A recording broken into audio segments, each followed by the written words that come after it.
Major Mohammed Ali Shah with us on the broadcast. Major Shah, you know, your demons really do go around with you wherever you go.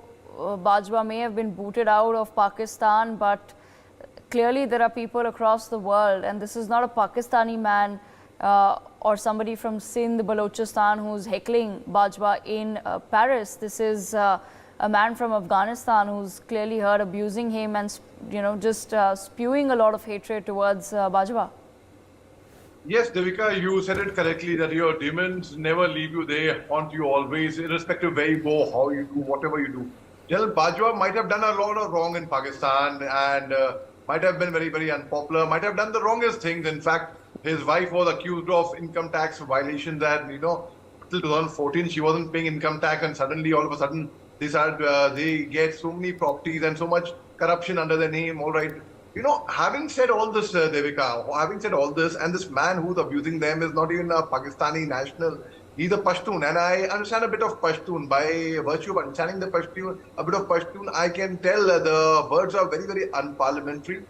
Now, the very fact is, irrespective, however he was, however bad he was, I will, just to be sounding a very fair, balanced, neutral, mature person, I will tell you one thing. Devika, frankly speaking, when a person is wrong, there's a methodology to be followed. That's what I believe in. I believe a common man also, I mean, it shows the hatred for General Bajwa, yes, no doubt, and rightly so, much to the fact that he did so. Unhone kaand hi aise kar rakhe the, General Bajwa ne. But again, having said that, you know, he is with his wife, and such kind of unparliamentary language, that in front of a lady, I mean, irrespective, how much ever you hate the person, how much ever hatred you have, I don't think it is a very, very correct thing to do. And as a soldier, Devika, even in times of war, when the enemy could have killed my brother colleagues in front of my arms, but when we capture an enemy, we make sure, first thing, we give him water, we treat him with respect, we treat him like a soldier.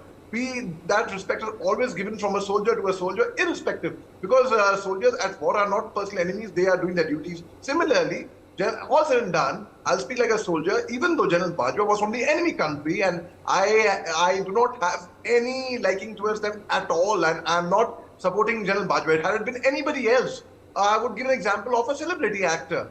If he goes to a mall and he's heckled by photographers, by people, it's not a good thing. I mean, similarly, you know, you're a very, very popular, Devika, you're a very, very popular television anchor. A lot of people look up to you. A lot of girls aspire to be like you. In fact, you go to a mall and people heckle you for photographs. I mean, it gets irritating after a while.